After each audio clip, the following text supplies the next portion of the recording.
This story is not just something you might have heard in passing or watched in a fictional movie. It is a real case, with real people and real events. We know this because there are interviews, testimonies, and investigations that all point to the same chilling facts. At the center of it all is a young girl named Heidi, who saw things no child should ever see. Her family experienced a string of events they could never have predicted. What started as a simple, peaceful life in Ellerslie, Georgia, turned into a journey filled with fear, mystery, and the unknown. Over the years, the story of the Wyrick family attracted national attention and left many people asking, how can this be real? Everything you are about to read has been documented in some form, whether it be through personal interviews, media reports, or the accounts of friends and neighbors who witnessed the strange happenings. It might seem unbelievable, but for those who lived it, it was all too real. And now, we will explore this haunting in great detail. We will learn about the friendly spirit known as Mr. Gordy, the bloody man who frightened young Heidi, and the dark figure that seemed to hover over the Wyrick home. We will also see how the family tried to cope and how Heidi managed to live with the gift, or curse, that she seemed to carry. By the end, you can decide for yourself if you believe it all. But be warned, once you step into this story, it might be harder to dismiss the idea that there are things in this world we cannot explain. The Wyrick family was an ordinary family by most standards. Andy and Lisa Wyrick had simple dreams. They wanted a place to raise their daughter, Heidi, in a warm, friendly environment. They chose Ellerslie, Georgia, for its small-town charm, the kind of place where neighbors greet each other on the street and where a kid can play in the yard without worry. They moved there in 1989, looking forward to a quiet life. Little did they know that within a short time, their lives would change forever. The house they chose was modest. It had enough space for a young family, a yard where Heidi could run around, and a neighborhood that seemed inviting. At first, everything seemed perfect. Lisa decorated the rooms with bright colors and family photos. Andy worked on the yard, planting flowers and making the place feel more like home. Heidi was happy just exploring her new environment, excited about her bedroom and all the corners of the house she could make her own. For the first few weeks, nothing seemed out of the ordinary. But slowly, little things began to happen. At first, it was easy for the family to dismiss them. Doors might creak open, lights would flicker, or Heidi would say she felt like someone was with her even when nobody else was in the room. Lisa assumed it was just the house settling or Heidi's imagination. After all, young children often have imaginary friends, and Lisa saw no reason to worry. Then, Heidi started talking about someone named Mr. Gordy. She described him as an older man with kind eyes, silver hair, and an old-fashioned suit. Heidi said he had glasses and a warm smile. She would laugh as though he was telling her jokes, or sit outside on the swing set and say that Mr. Gordy was pushing her gently. At first, Lisa found it adorable. But she did wonder where her daughter got such specific details about an older gentleman. Heidi's stories about Mr. Gordy became a daily occurrence. She said he would hold her hand when she walked outside, guiding her around the yard as if he was looking after her. Lisa asked Heidi to describe him more, and the details were incredibly specific for a child of 4. Heidi described the lines on his face, the exact shade of his hair, and even how his shoes looked. She never wavered in these descriptions. When Lisa and Andy asked around the neighborhood, they discovered that a man named James Gordy had once lived nearby years before the Wyricks arrived. This man had passed away long ago. Neighbors who knew him confirmed the details Heidi was giving. That left the Wyricks both amazed and uneasy. How could their young daughter possibly know these things about a man who died before she was born? Lisa tried to rationalize it. She wondered if Heidi had overheard some conversation or seen a photograph somewhere. but they didn't have any old photos of Mr. Gordy, and Heidi was too young to read the local paper. It just didn't make sense. Lisa asked Heidi more questions, but the little girl insisted she simply saw Mr. Gordy and that he was very nice. Heidi didn't seem scared at all. She thought of him as a friend. This went on for a while, with Mr. Gordy popping in and out of Heidi's stay. Sometimes Heidi would giggle as though listening to a joke, or run around the yard talking happily to someone no one else could see. If it had stopped there, perhaps the Wyrichs would have been able to adjust. But it didn't stop. In fact, it took a darker turn. One day, Heidi mentioned another man. This time, her tone was different. She said he looked hurt, with a bandaged hand and clothes that seemed dirty or bloody. She didn't know his name, but she said he seemed sad. When Lisa heard this, she felt a chill run down her spine. A bandaged or bloody hand was not the kind of detail you expect from a child's imagination. This new man did not smile or talk kindly like Mr. Gordy. He just stared, as if he was lost or confused. Andy tried to calm his wife, reminding her that children sometimes create spooky imaginary figures or nightmares. But when Heidi ran out of her room one evening, crying that the bloody-handed man was standing by her closet, the worry grew. She described him in such vivid detail, down to the stains on his shirt and the look in his eyes, that it was hard to believe this was all made up. The family began to grow uneasy. Was Heidi developing some sort of ability to see spirits? Or was this simply the imagination of a very creative child? Lisa started losing sleep, and Andy tried to remain supportive. He wanted to believe everything had a natural explanation. But deep down, they both felt something was very wrong. As they continued to speak with neighbors, they found out about a man named Con Man who had lived in their house before. He had suffered a severe accident and lost his hand. When Lisa and Andy made the connection, their blood ran cold. If Heidi was seeing Mr. Gordy, could she also be seeing the spirit of Con Man? Heidi didn't just stop at describing these two men. She began to talk about something else. Something she referred to as the dark figure.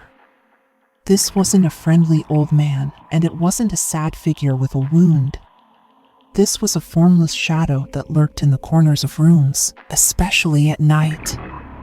It had no face, no features, just a dense, black shape that seemed to watch her from the hallway or from behind furniture. Sometimes Heidi would wake up in the middle of the night and see it standing at the foot of her bed. Lisa and Andy started noticing odd occurrences that went beyond Heidi's stories. Doors would open or close when no one was near them. Strange knocking sounds echoed through the house. Once, while Lisa was alone, she heard footsteps approach from behind, only to turn around and find no one there. The presence felt heavy, almost oppressive, like the air itself had grown darker. Things escalated further when Heidi began waking up with scratches on her arms and legs. They weren't just little marks, some were deep enough to draw blood. She said the dark figure had touched her, and that it felt cold. This was more than enough for Lisa. She wanted to protect her daughter, but she didn't know how to fight something she couldn't see or understand. Desperate for answers, the Wyrichs sought help from various sources. They spoke to ministers, hoping prayer or a blessing might rid their home of these entities. They also reached out to paranormal investigators, people who research ghostly or unexplained phenomena. These investigators used recording devices, cameras, and other equipment to detect changes in temperature or electromagnetic fields. According to reports, they did capture strange things on tape. Voices that shouldn't have been there. Orbs of light moving in erratic patterns. Shadowy movements in the background of photos. The Wyrichs were told that their house was definitely experiencing unusual activity. However, no one could say exactly why or how to make it stop. Over time, these occurrences seemed to spread beyond just the house. Heidi would mention seeing spirits even when she was not at home. It was as though something had latched onto her, following her wherever she went. This troubled Lisa and Andy greatly. They worried that Heidi would never escape these visions, and they also worried for her emotional well-being. After all, a child constantly surrounded by ghosts or shadowy figures is bound to feel stressed and afraid. The family also tried a house blessing, where a priest walked through each room, sprinkling holy water and saying prayers. For a short time after the blessing, the house felt calmer. The noises quieted down, and Heidi said she wasn't seeing the dark figure as much.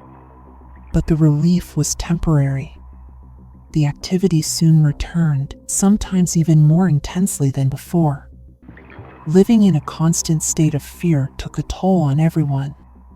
Lisa felt guilty that she couldn't protect her child. She also wondered if she had done something to invite these spirits. Andy felt helpless, torn between wanting to be the logical, supportive husband and acknowledging that something supernatural might be happening. Heidi, the center of it all, had to try to function like a normal kid, going to school, making friends, while dealing with things no one else could see. According to people close to the family, Heidi sometimes tried to talk to others about her experiences, only to be met with disbelief or teasing. This made her feel lonely. Lisa and Andy tried to reassure her that they believed her. They saw enough strange events themselves to know that something very real was happening. Sometimes, relatives or friends would visit and have their own unexplained experiences, a cold spot in an otherwise warm room, a sensation of being touched, or an overwhelming feeling of dread that came and went for no reason. This made it harder for skeptics to dismiss what was happening. The Wyrichs were not looking for attention or money. They just wanted peace. As the months passed, Heidi started to show signs that she was growing more aware of her situation. She realized that most people couldn't see what she could. She also realized that her gift frightened others, and that some people might judge or ridicule her for it. In school, she kept quiet about her home life. But late at night, she would still see Mr. Gordy, the bloody man, and sometimes the dark figure. One thing that gave Heidi comfort was the continued presence of Mr. Gordy. She said he was kind, like a guardian. She felt safe around him, even when the rest of the house felt scary. This duality, having both a friendly spirit and a menacing one, was confusing for a little girl. She didn't hate all ghosts, but she definitely feared the darker presence. Despite all the stress, the Wyrichs tried to maintain a normal routine. Lisa cooked meals, Andy went to work, and Heidi went to school. They celebrated holidays, had birthday parties, and tried to focus on the positive. But it was never quite the same. Every noise at night made them jump. They slept with the lights on more often than not, and they found themselves praying for peace. Neighbors and friends grew curious. Some believed the Wyrichs wholeheartedly, offering prayers and support. Others were skeptical or thought it might be a ploy for attention. The local media heard rumors of a haunted child, and before long, reporters wanted to interview the family. This spotlight added another layer of stress. The Wyrichs were not seeking fame, they just wanted help. Heidi's story eventually caught the attention of television shows that focus on the paranormal. They visited the Wyrich home, set up cameras, and interviewed the family. While this brought more awareness to Heidi's plight, it also attracted thrill seekers and skeptics alike. People in the town began talking, and Heidi's experiences became a local legend. National paranormal investigators weighed in with different theories. Some said the house sat on a portal, an opening where spirits can cross easily between realms. Others believed that Heidi had a special sensitivity, making her a beacon for wandering spirits. Still others suggested that negative energy of some kind, perhaps from a tragic event in the area's history, was fueling these hauntings. But no matter how many theories came up, the Wyrics still had to live with the day-to-day reality of strange noises, fleeting apparitions, and that constant sense of being watched. Heidi, in particular, had become the focus of something she could neither fully explain nor control. Through it all, the Wyrics tried to remain a united front. They leaned on each other when things got really tough. Lisa, especially, was determined to protect Heidi no matter how frightening things got. Andy tried to keep everyone calm, sometimes using humor to lighten the mood. He would say things like, maybe the ghosts just need a vacation, even though deep down he was as concerned as Lisa. They also found support in some members of their church. A few people from the congregation came to pray in their home. Some felt a heavy pressure in the air as they prayed, as if an unseen force didn't want them there. Others reported feeling sudden chills or hearing faint whispers. These experiences convinced even more people that Heidi was not making things up.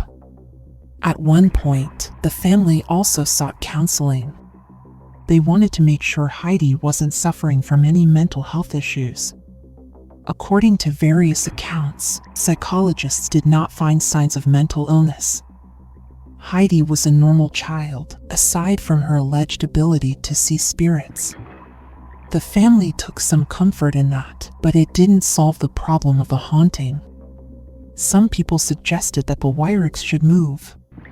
But as many families know, moving is expensive, and there's no guarantee that the activity wouldn't follow them. Besides, Ellerslie was their home now. They felt a connection to the community, and Heidi had started making real friends who accepted her, even if they were a little wary of her stories. So the Wyrics stayed, trying various methods of coping, from prayer to smudging the house with sage, to simply ignoring the footsteps at night as best they could. As Heidi grew older, she remained sensitive to spiritual activity. She claimed she could sense if a place was off just by walking into it. This sensitivity sometimes scared her, but she also saw it as a part of who she was. Instead of denying it, she started to read about other people who claimed to have similar gifts, psychics, mediums, and sensitives. She learned that seeing spirits could be viewed as a blessing or a burden. Some mediums said it allowed them to help lost souls move on. Others warned that it can invite darker entities if you are not careful. Heidi absorbed this information, but wasn't sure what to make of it. She just knew her experiences were real, and she had to live with them. During her teenage years, Heidi continued to see Mr. Gordy occasionally. Though the sightings became less frequent, she still felt his kindness whenever he appeared. The darker encounters, however, seemed to come in waves. Sometimes months would go by with little activity, and then suddenly doors would slam, lights would flicker, or she would wake up to see a dark shape in her room.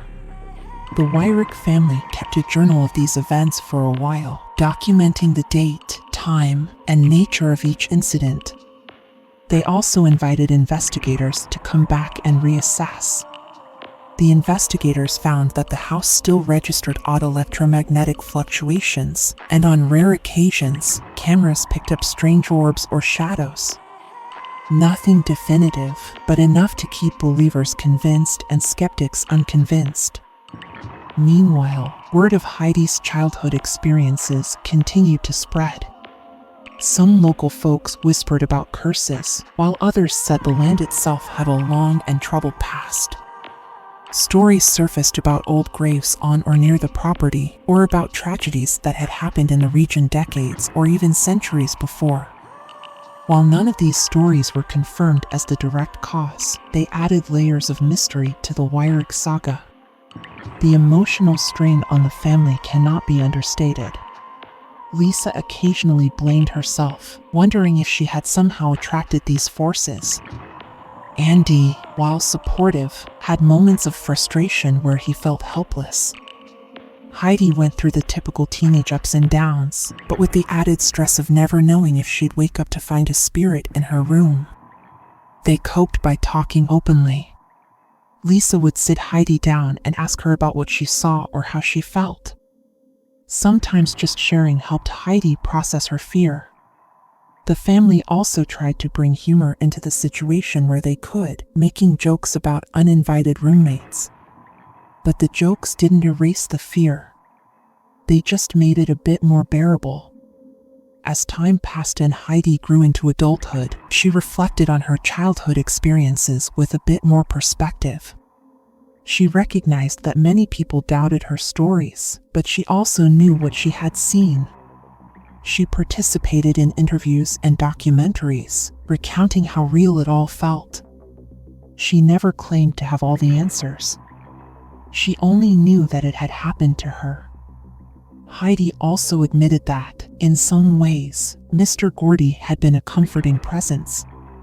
If it weren't for him, she might have felt completely terrorized as a child. The fact that one spirit seemed good and another seemed evil made her question the nature of these entities. Were they truly spirits of the deceased, or were they something else entirely? The Wyrick family's experiences have often been compared to other famous hauntings, like the Perron family, the Conjuring, or the Smurl family in Pennsylvania. In each case, a family moved into a house expecting a normal life, only to find themselves in the middle of unexplained and terrifying events. But Heidi's case stands out because it centered around a young child who saw very specific apparitions, including people who once lived in the area, verified by local records. This level of verification is rare. Many hauntings rely on personal testimonies without any historical evidence. But in Heidi's case, the existence of Mr. Gordy and Con Man gave the story a level of credibility that made skeptics think twice. Of course, not everyone believes in ghosts or the paranormal. Some psychologists and skeptics offered alternative explanations. Perhaps Heidi was picking up on small details from adult conversations, or maybe she had an overactive imagination. Others suggested that mass hysteria or suggestion could play a role, especially in a close-knit family environment. Still, these theories didn't account for physical evidence like scratches on Heidi's body or the recordings of strange voices that investigators picked up. Nor did they explain how Heidi knew about Mr. Gordy or Con Man in such precise detail. For believers, the Wyrick case stands as one of the strongest pieces of anecdotal evidence for the existence of spirits. For skeptics, it's an intriguing story, but one they feel could have other explanations. The Wyricks themselves, though, simply lived through it. They didn't have the luxury to debate whether it was true. They were forced to deal with it every single day. Eventually, the Wyricks decided that the best way to handle the haunting was to try to coexist with it. They continued to bless the house periodically and invited people they trusted to pray with them. Heidi tried to avoid looking for spirits, figuring that if she gave them less attention, they might appear less often. Over time, the extreme activity seemed to lessen. Or perhaps the family just became used to it. Heidi's teenage years passed, and she moved on to adulthood. She never claimed to completely stop seeing spirits, but she learned how to manage it. She also learned how to shield herself emotionally, not letting every bump in the night frighten her to the core. Andy and Lisa eventually found a sense of normalcy. Friends who visited the house in later years said it felt calmer, though some still felt that underlying tension in the air. It was as if the house had quieted down, but not fully returned to being just a regular home. The public's reaction to the Wyrick haunting was mixed. Some people were deeply sympathetic. They saw Heidi as a brave young girl forced to deal with something few could comprehend. Others labeled the family as attention seekers, accusing them of fabricating events for media coverage. But those who personally witnessed the phenomena tended to believe the Wyricks. They saw and felt things that changed their perspective on the paranormal. Television segments and specials about the Wyrick case aired, often featuring interviews with the family and paranormal experts. These shows brought more public attention, prompting debate and discussion across the country. Heidi sometimes appeared on these programs, shy but honest about what she'd seen. She never wavered in her story. As Heidi grew into an adult, she had to reckon with the fact that her childhood was far from typical. She said that the experiences left her with both a deeper understanding of the unseen world and a lingering sense of caution. She learned to trust her instincts when she entered a room that felt heavy or cold. She also learned that not all spirits are the same. Some seemed friendly, others neutral, and a few downright hostile. Heidi also faced the challenge of sharing her past with people she met later in life. It's one thing to tell a friend you grew up in a haunted house. It's another for them to truly grasp the magnitude of what she experienced. Some people were fascinated, asking endless questions. Others found it too strange or unsettling to talk about. Over time, Heidi realized she had to choose carefully who to confide in. In Ellerslie, the story of the Wyrick haunting became part of the local lore. Some people avoided the house entirely, while others were curious enough to drive by and see if anything happened. It never became a circus, but there was always that undercurrent of fascination. The Wyricks maintained as much privacy as they could, despite the ongoing interest in their story. Local churches were split on what was happening. Some pastors believed the family was under spiritual attack, while others were more hesitant, suggesting the need for psychological counseling. In the end, the Wyricks embraced any form of help that felt positive and comforting, be it prayer, counsel, or scientific investigation. Heidi's case has often been compared to other alleged psychic children who reported seeing spirits. Experts who study such cases say that some children seem more open to the supernatural, possibly because they haven't built up the same mental barriers adults have. They are more likely to trust their senses, even if what they sense seems impossible. Skeptics counter that children are also more prone to suggestion. They might pick up on adult fears or hints, then weave them into their imaginations. However, in Heidi's case, the historical details about Mr. Gordy and Con Man are hard to explain away simply as a child's fantasy. That remains one of the central mysteries of the Wyrick haunting. Out of all the manifestations, the dark figure is perhaps the most disturbing. While Mr. Gordy appeared friendly and the bloody man seemed sad or hurt, the dark figure represented something more ominous. It didn't communicate, at least not in words, but made its presence felt through fear, scratches, and a suffocating atmosphere. Some investigators believe such shadow figures are a type of malevolent entity, not necessarily a human spirit, but something else entirely. Others think they could be remnants of strong negative emotions, like the echo of a tragic event. Whatever the case, the presence of such a figure added a layer of genuine horror to the Wyrick family's experience. It was one thing to see the ghost of someone who once lived and died. It was another to face something that might never have been human at all. As an adult, Heidi has sometimes spoken about how these experiences shaped her life. She says she still believes in the existence of spirits because she's seen them. She also emphasizes that not all ghosts are scary or evil. Mr. Gordy, for instance, felt like a protector. But she remains cautious about the darker entities. She prays, meditates, and tries to keep her mind and environment positive, believing that negative energy can attract negative forces. Heidi's story has been featured in books, TV shows, and various documentaries. While some might dismiss it all, others find it inspiring. It shows that even in the face of something terrifying, a family can find ways to adapt and move forward. In her interviews, Heidi shows empathy for other people who might be going through similar experiences but are too afraid to speak out. Through the haunting, the Wyricks learned a lot about family bonds. They realized the importance of standing together, especially when facing something beyond human understanding. They also discovered the strain that constant fear and uncertainty can place on relationships.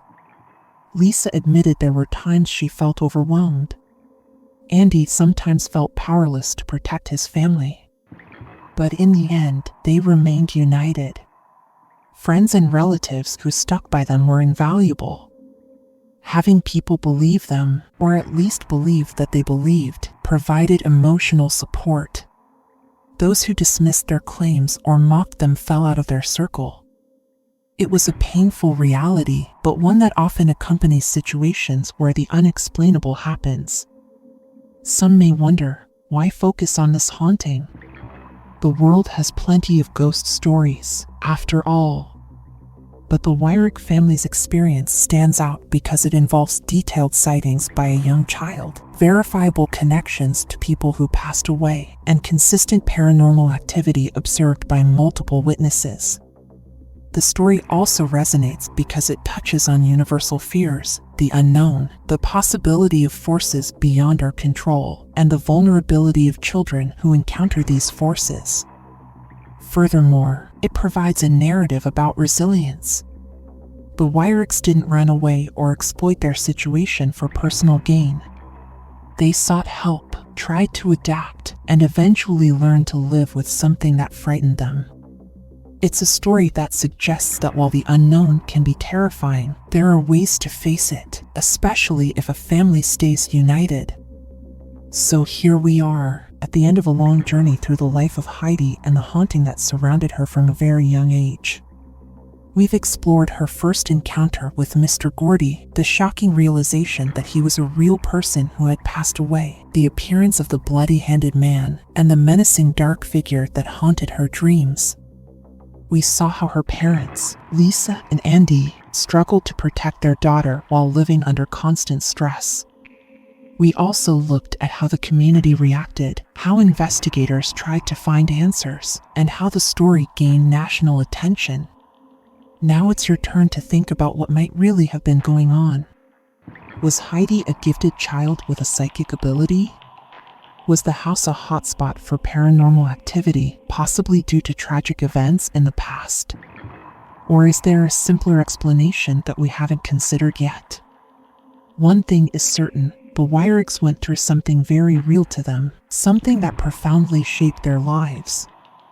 Heidi, in particular, emerged from this experience forever changed. Whether you believe in ghosts and spirits or not, you can't deny that her childhood was unlike most others. Thank you for spending the time to explore this haunting in such depth. We hope this has given you a clearer understanding of why the Wyrick case is so famous among paranormal enthusiasts. It's a story that challenges our sense of reality and invites us to question what might lie just beyond our normal perception. Could there be more to our world than what we can see? One thing is certain, the Wyricks went through something very real to them, something that profoundly shaped their lives.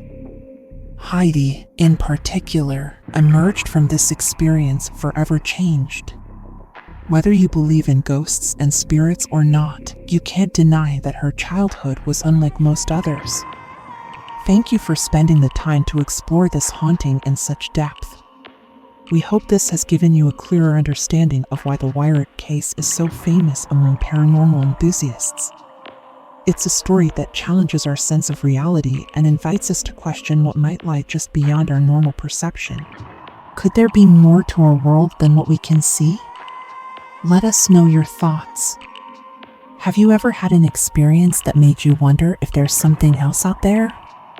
Would you be able to stay in a house where these kinds of events happened?